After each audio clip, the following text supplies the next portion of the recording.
Tonight on Crossfire, is the president's Ukraine diplomacy paying off or failing? I am confident that we are moving forward together. Is he being hurt by the chorus of Republican critics? Our president is weak and indecisive. Feckless. Feckless. On the left, Sally Kohn. On the right, Newt Gingrich.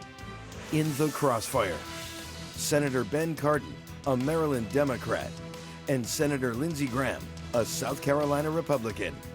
Is the president being undermined by Republicans or by his own decisions? Tonight on Crossfire.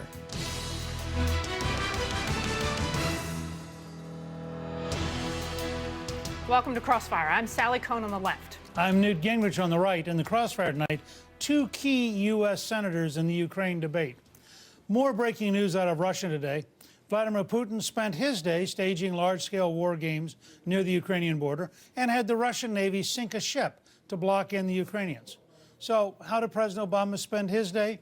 Imposing symbolic sanctions that will prevent a handful of Ukrainian thugs and Russian oligarchs from vacationing at Disney World. If President Obama wanted to actually be effective, he could dispense with the symbolic liberalism, increase natural gas exports to Europe, and boost defense spending. And that might start to convince Putin that the U.S. is serious. Look, Newt, the president's been taking serious steps all day, but no step seems to be enough to stop his Republican critics. In the Crossfire tonight, Democratic Senator Ben Cardin and Republican Senator Lindsey Graham. Senator Graham, to hear Republican rhetoric, good evening, you would think President Obama's just been sitting around twiddling his thumbs, but let's look at what he's actually done. He has imposed visa restrictions. He has drafted sanctions. He's canceled bilateral engagements with Russia. He's proposed a $1 billion aid package. He even sent 6 F-15s to Lithuania. These, you would think, are all the things his Republican critics have been asking him to do. So given this, isn't it time to stop criticizing the president? In the last 24 hours, he's done a very good job. My problem is the way the president engages not just Putin, but the world. I think the big problem with President Obama, I don't think he has a vision of foreign policy. I think he's uncomfortable with the idea that we're an exceptional country, the voice for freedom, and that Putins of the world have to be dealt with. So I appreciate what he did today.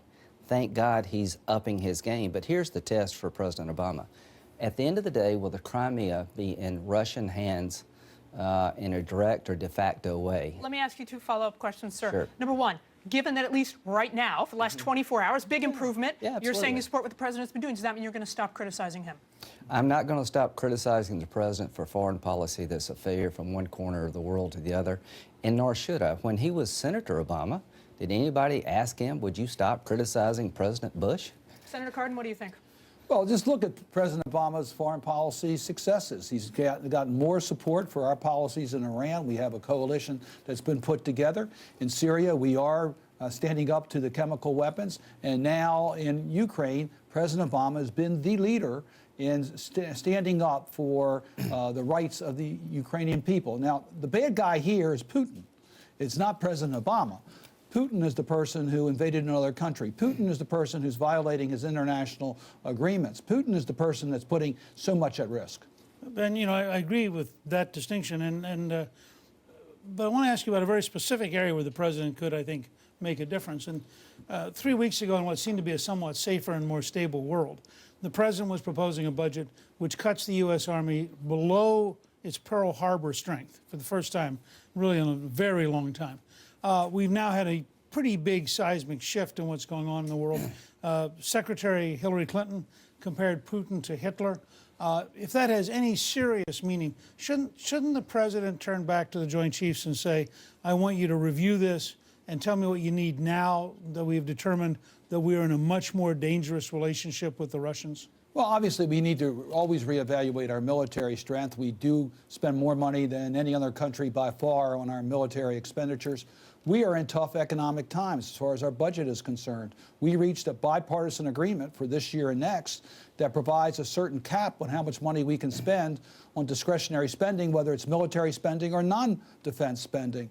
I think a lot of us would like to see those numbers higher. But in order to do that, we got to reach a real budget agreement that deals with more than just what we did earlier this year. So I agree with you. I would like to have a long-term budget, But defense spending is certainly not out of line as far as the fiscal restraints as what we're doing on non-defense spending. Senator Graham, I gather you're going to disagree, but would you say specifically vis-a-vis the situation in Ukraine, would more defense spending have actually changed what's happening right now on the ground? We're on track to have the smallest army since 1940, the smallest Navy, less than 240 ships since 1915, the smallest Air Force in modern history. We're gutting our military, and it's not just President Obama's fault, it's the Congress's fault. It's called sequestration. To my good friend Ben, who's probably the nicest guy in the Senate, Syria's a debacle. Syria, Assad is stronger after the chemical weapons deal, not weaker. That's not me saying it. It's the director of our national intelligence, Clapper. My belief about the interim deal with the Iranians is a disaster in the making. The Prime Minister of Israel said the Iranians got the deal of the century and the world got a terrible deal. They're not dismantling anything, and they're watching us. So, Mr. President, President Obama, now is your time to reset the world. Not just your relationship with Russia, but let the world know the United States is no longer going to sit on the sidelines and watch people take over countries by force, and the Iranians are not going to get a nuclear weapon. And now's the time to convince the Iranians and Putin enough is enough. I don't think anybody would say the United States is sitting on the sidelines. We are out in front in Syria. We're out in front in Iran. What are we doing in Syria? We're out in front and getting the coalition together to fund the good, to help the good guys. I mean, literally, what are we doing to change the tide of battle? Well, the challenge in Syria is that the Assad regime needs to go. We all understand that. The opposition is not as unified as we would like to see it. There are parts of the opposition that you and I both would like. There's 26,000 Al-Qaeda fighters in Syria today. 3 years ago, there were 500. But there's significant force in the opposition. 40,000 a year from that. And that's, we don't want, and there's resources that are going to that part of the opposition. We got to make sure that our help goes to the right people. But at the end of the day, we have the right people in charge in Syria. So I think the president is very correct in the way that he is being cautious as to where our arms end up. We don't want it ending up against U.S. interests in al-Qaeda's hands. If we're more cautious in Syria, there's not going to be a man or woman alive who opposes Assad. I think the question is much bigger than Syria. I watched today both the President and the Secretary of State make a commitment and a focus on Crimea that I thought was sort of amazing, because we have less leverage in Crimea than we do in a lot of other places. And it's much like the red line over Syria and the red line over this, the red line over that. The Washington Post, which is hardly a right-wing publication, in a recent editorial said that for 5 years, President Obama has led a foreign policy based more on how he thinks the world should operate than on reality. And it just strikes me that you're getting a very grim. I mean, I agree with you entirely that this is Putin. This is not Obama's fault. This is Putin. But the fact is, this is the same Putin who, since 1999, has been in charge of Russia. He is a former KGB colonel. He is a totally ruthless person. And doesn't that require our president and our foreign policy and our military policy to have a kind of realism that's very tough-minded? Oh, absolutely. You're absolutely right. Putin is using his KGB tactics. This is a very, very dangerous situation. It's far beyond just Ukraine and Crimea. If you can use force to take over areas, look at what's going on in the South China Sea. Look what's going on in the Western Balkans. This could be used by others to justify the use of force. So it's a very dangerous, serious situation. And I think the president, as Lindsey said, he's saying the right things. He's getting the right coalition together. Let's focus on Putin. It's not even Russia. It's Putin. It's one person who's responsible for these activities. I suggest that really Russia appears to be strong, but they're not. They're an oil and gas company that's corrupt. He is ripping off his own people. His friends live like kings. So stopping their travel will make a difference. Hitting them in the wallet will make a difference. But here's the problem. We're at a moment now where we got probably the last chance before Iran breaks out and get a nuclear capability to reset. So sending those fighters in did more to convince me that we're going to deal with Putin differently than hitting them in the wallet. Mr. President, keep it up. Keep it up. Hey, at least it's nice to hear you saying something good about the president's leadership, even if it's only for a few moments. Next, I'll ask Senator Graham whether running down the president with personal insults is undermining our commander-in-chief abroad.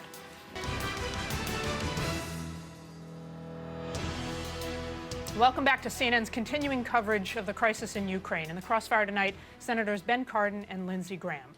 Moments ago, we learned President Obama wrapped up a one-hour call with Vladimir Putin. Earlier today, President Obama announced a new round of actions to support the people of Ukraine and condemn Russia for its invasion of Crimea. Republicans, it should be noted, support many of these steps. In fact, Lindsey Graham supported them earlier on our show. And yet, Republicans, like our guest, Senator Graham, continue their personal attacks against the president for not showing leadership. Our president is weak and indecisive in the eyes of the world right now. Every time the president goes on national television and threatens Putin or anyone like Putin, everybody's eyes roll, including mine. I think Putin believes that Obama is really all talk and no action. If you disagree with the president substantively, fine. Disagree. Dissent is indeed patriotic. But the latest insults against the president not only smack of petty partisan opportunism, it's these baseless insults that are actually undermining the president's leadership and our nation's role in the world. Senator Graham, don't you think these sorts of petty personal attacks are beneath your office as a U.S. Senator? Well, as much as I like me, which is quite a lot, I don't think the world revolves around what I say, but I do believe my criticism of the president has been justified, and in our democratic society, they didn't mind criticizing Bush. Bush made his fair share of mistakes. But let me tell you what my real basic problem is. Whether you agree with Snowden's a hero or a traitor, I think he's a traitor. When you tell the Russians, don't give him asylum, there will be consequences, they do and nothing happens, it hurts us.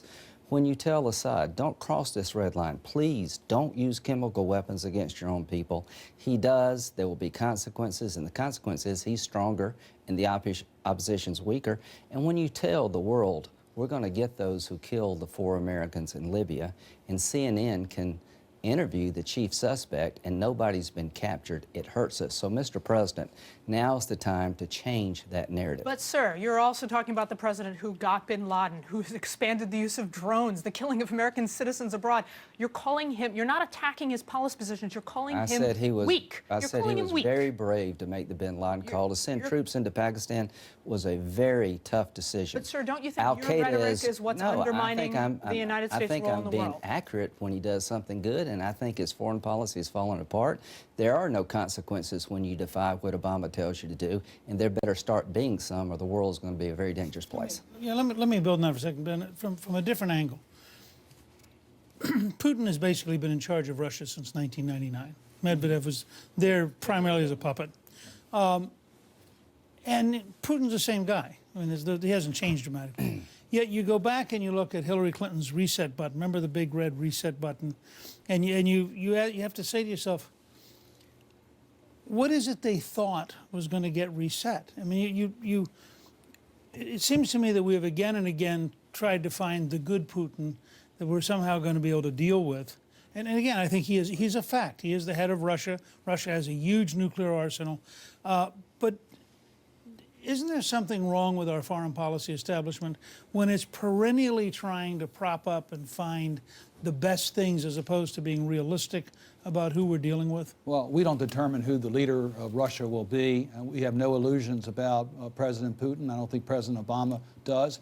Russia plays a very important role. They're one of the permanent council members at the United Nations. So when we need to get action through the Security Council, we have to work with Russia. We have to work with China. Yeah. So and part of our major objective in Iran is to get sanctions that are effective. You need to have Russia's cooperation. It's not that we trust Putin. We don't trust Putin. But watch Hillary in this video, and you'll see what I'm talking about.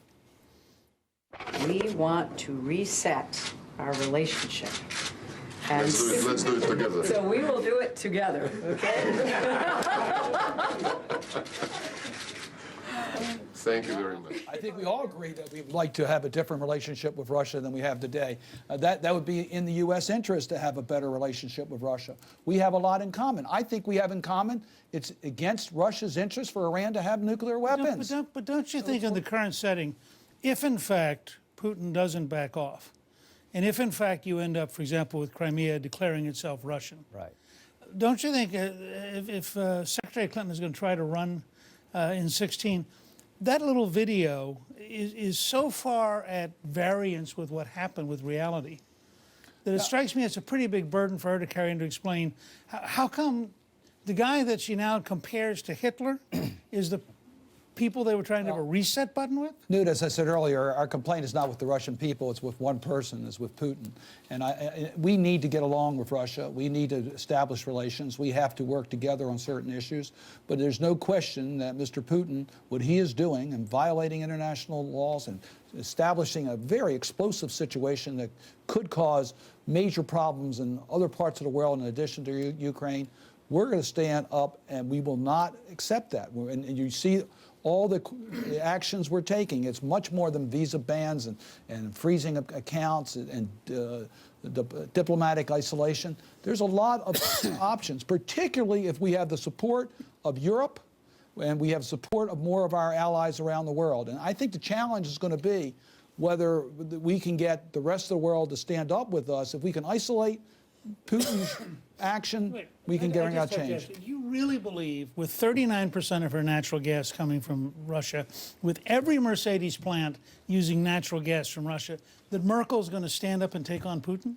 Well, I think the point that we've been talking about, energy policy, is it needs to be part of this, and we should talk about energy policy.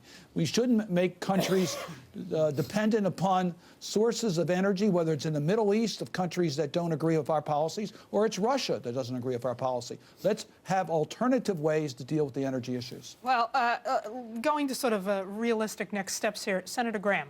Amid all this serious debate, it was very interesting. Maybe if we should rethink our energy policy, there's less carbon monoxide in the air for my colleague to cough on.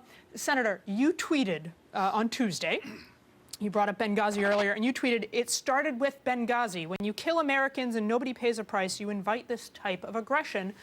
Obviously, hashtag Ukraine specifically. Mm-hmm. Do you really expect, do you yourself actually really expect the American people to believe that Vladimir Putin was sitting there watching the Olympics, whatever he was doing, and he thought, oh, Benghazi, that's why I can invade Ukraine? I mean, seriously, here's what I sir. really know. I don't expect. I know the world. I travel a good bit. It's a mean world and a good world. And I tell you this, when Americans are killed in Libya and our president says, I will go to the ends of the earth to bring them to justice, and CNN can interview one of the chief suspects and nothing happens, you better damn believe it sends the wrong signal. When Americans are killed and the president says, I will go after them, and nothing happens, sends a terrible signal. When you tell, you better not give Snowden asylum or there'll be consequences, and nothing happens. When you tell Assad, you better not use chemical weapons, and he does, the cumulative effect of this is destroying our credibility in the I'm world. not going to argue with you over Benghazi, which... And if you don't think it affects our standing in the world, we're looking at totally different worlds. I don't want to turn this into a show on Benghazi, which is the tragedy you keep trying to turn into a scandal, but I do want to say that in 2008, for all the criticism you might have had about how George W. Bush handled and responded to the Russian invasion of Georgia in 2008, in 2008 you did not say that that invasion happened because George W. Bush was weak, nor did you characterize him in general as weak or feckless, and no I don't one think on your anybody side in their right did. mind could accuse Bush of being weak. You could Right, accuse but him of Putin being still did. maybe overzealous at times, but here's the point.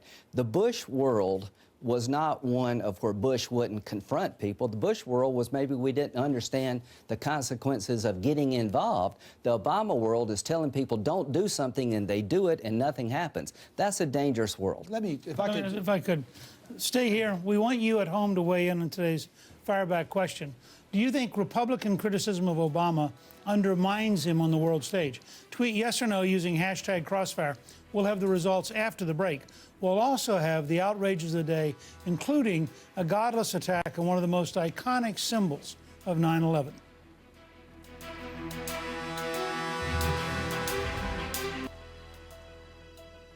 Welcome back. It's time for outrages of the day. I'm outraged about an attempt to remove one of the most iconic symbols from the 9/11 public display. Amid the ruins of the World Trade Center, two steel beams stuck out, forming a cross. It was preserved and will be part of the 9/11 Memorial Museum, but not if members of a group called American Atheists have their way. Today they ask an appeals court to rule against displaying the cross. In the past, they've claimed it causes them, quote, physical and emotional pain. If you're that distressed, don't go to the museum, but respect the rights of the rest of us. Leave the cross alone. As a New York Jew, I agree with Newt. I'm outraged that the conservative website, the Daily Caller, put out an online survey today asking who would make a better president, Putin or Obama. There are not words to describe not only how profoundly insulting and inappropriate this is vis-a-vis the President of the United States of America, but even worse, it shows that in their desperation to attack President Obama, conservatives are willing to fawn over Putin. This week, Rudy Giuliani said that Putin makes a decision and executes it. He said, that's what you call a leader. Sarah Palin said Putin wrestles bears and drills for oil, while President Obama wears mom jeans. Are you kidding me? Not just petty personal insults against President Obama, but praising Putin by comparison? That's sick. Let's check on our fireback results. Do you think GOP criticism of Obama undermines him on the world stage? Right now, 59% of you say yes, 41% say no. Ben, what do you think? Well, my request for Senator Graham and the Republicans is that we're in agreement on what the president is doing in regards to Ukraine. Let's show our unity. Let's be behind the president. He'll be stronger, and our chances of getting other support around the world will be better. So let's join together and stand up for what is right and help our president in regards to Ukraine. What a great note to end on. Thank you to Senators Ben Cardin and Lindsey Graham.